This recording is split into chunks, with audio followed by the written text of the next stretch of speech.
Good afternoon. Good afternoon. My name is Carolyn Bowman, and I'm a senior fellow here at the American Enterprise Institute. And I'd like to welcome all of you and our C-SPAN audience to Charles Murray's Bradley Lecture entitled Alternative Futures for a Fractured American Culture. For 23 years, the Lined and Harry Bradley Foundation of Milwaukee, Wisconsin has generously funded the Bradley Lecture Series, and we are very grateful for their support. Our next lecture in the series will be given on March 13th by Walter Russell Mead. Arthur Brooks, AEI's president, has been out of the country, and I know how much he regrets that he's unable to attend tonight, for Charles has had a profound influence on Arthur's own intellectual odyssey. Arthur was a French horn professor in Florida in the middle of the 1990s, and he tells the story of finding a book by Charles in a bookstore there, and after reading it, deciding to pursue a career that eventually led to a PhD in economics, to a career in public policy, and to the presidency of AEI.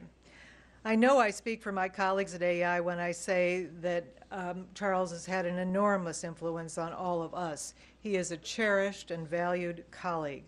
We are in awe of his ability to excavate and digest reams of obscure social science data and to write clearly and compellingly about them. He is tolerant of even the most far-fetched ideas, as when I suggested to him that he needed to start watching the TV show Jersey Shore to understand better the new lower class. He started watching and became a fan of the situation. Charles has given many important talks at AEI, and in 2009 he received AEI's highest honor, the Institute's Irving Kristol Award. This is his fourth Bradley Lecture. His first, delivered in 1994, a few years after he joined AEI in 1990, looked at the arguments he and Richard Herrnstein had made in the Bell Curve. The second explored some of the themes in his book Human Accomplishment, his elegant overview of the progress in the arts, of our progress in the arts and sciences. His 2008 lecture looked at the mess our educational system has become and asked fundamental questions about what education is for. Last year, he gave a preview of Coming Apart as he was writing it, providing some intriguing clues about how America is coming apart along class lines and the consequences of that separation. There are many echoes in the new book of his 1984 book, Losing Ground. It was published in September 1984, and in early 1985, the New York Times attacked it in an editorial. While the editorial page of the New York Times is yet to weigh in on Coming Apart, the New York Times today ran a very generally positive piece about Charles. And last Tuesday, New York Times columnist David Brooks wrote about the book, and here I'm quoting directly from David, "I'll be shocked if there's another book this year as important as Charles Murray's Coming Apart. I'll be shocked if there's another book that so compellingly describes the most important trends in American society." In truth, Coming Apart is the culmination of a lifetime of work devoted to researching and explaining changes in our culture and our institutions, the frameworks that allow people to pursue happiness, family, work, friendship, and community, and the constructive and destructive tendencies of government in this regard. These works have made Charles Murray the preeminent social thinker of our times. Please welcome Charles Murray. Thank you.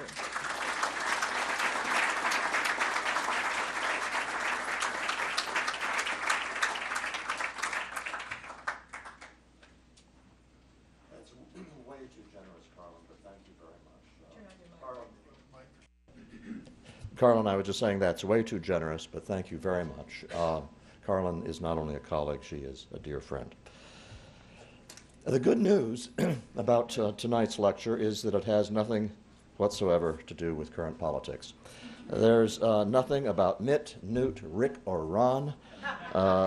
Sounds like a 1950s singing group. Nothing about President Obama. There's nothing about the deficit. Nothing about anything that has happened since November of 2008 or January 20th, 2009. Instead, I'll be talking about the issues in Coming Apart, and those issues did not start with the financial meltdown or with the election of Barack Obama, and they are not going to be much affected by the results of this fall's election. The thesis of the book is simple. Over the last half-century, the United States has seen a widening cultural inequality. Not income inequality, that's not my point tonight, but cultural inequality. We have developed a new lower class, and a new upper class that are different in kind from anything America has ever known. The second contention of the book is that the divergence of America into these separate classes, if it continues, will end the American project. To forestall misinterpretation, let me specify that I am not forecasting America's decline as a world power, nor do I argue that America was ever a classless society. It is not the existence of classes that is new, but the emergence of classes that diverge on core behaviors and values. I'm looking around to see if there are any more chairs. There's one seat up in front there, there's one seat over there, and I'm sorry that we can't accommodate all of you better. What I call the American project that is in danger of ending was not about maximizing national wealth or international power. The American project consists of the continuing effort begun with the founding to demonstrate that human beings can be left free as individuals and families to live lives as they see fit, coming together voluntarily to solve their joint problems. The polity based on that idea led to a civic culture that was seen as exceptional by all the world. That culture was so widely shared among Americans that it amounted to a civil religion. That culture is unraveling. Last April, I delivered a Bradley lecture which opened with that same description of the book's thesis, and then spent almost the rest of the lecture on the nature of the problem, giving just a few minutes to why the problem matters and what the future may hold. Tonight, I'm going to reverse those priorities, so those of you who attended last April's lecture are going to get a little repetition, but not much. So I'm going to begin with a really, really quick overview of the problem. First, the cultural coming apart over the last half-century of the upper middle class and the working class. As a device for thinking about what happened, I give you two fictional neighborhoods called Belmont and Fishtown. The real Belmont is an affluent suburb of Boston, and it was chosen as the name because it was the home of my beloved co-author in the Bell Curve, Richard J. Herrnstein.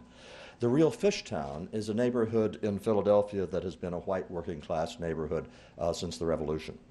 In the databases that I'm using, mostly the current population survey, the censuses, and the general social survey, I assign people to my fictional Belmont if and only if they have at least a bachelor's degree and are working either in a managerial position or as a physician, attorney, engineer, architect, scientist, college professor, or content producer in the media, or are married to such a person.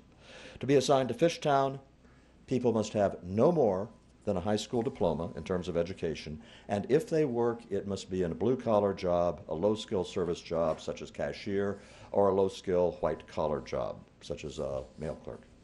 People who qualify for my Belmont currently constitute about 20% of the population of white Americans, non-Latino whites, ages 30 to 49. People who qualify for my Fishtown constitute about 30% of the white population of the U.S., ages 30 to 49. I specify white, meaning non-Latino white, as a way of clarifying how broad and deep the cultural divisions in the United States have become. Cultural inequality is not grounded in race or ethnicity. I specify ages 30 to 49, what I will call prime age adults, to make it clear that these trends are not explained by changes in the age of marriage or retirement.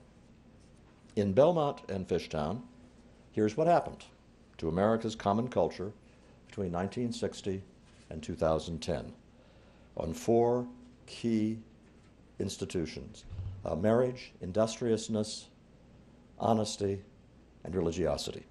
Marriage. In 1960, just about everybody was married. In Belmont, it was about 94%. In Fishtown, it was about 84%, but it was the overwhelming norm in both cases. And almost all children in both Belmont and Fishtown, well over 90%, were born to married parents. In Belmont, both of those statements remain true. There's been a little deterioration in marriage during the 1970s and 60s and 70s and into the early 80s, but around the mid-80s it stabilized. And so since the mid-80s, we've been at around 84% of this population, whites ages 30 to 49 in Belmont, who've been married. In Fishtown, plummeted. In 2010, Whites ages 30 to 49 in Fishtown, 40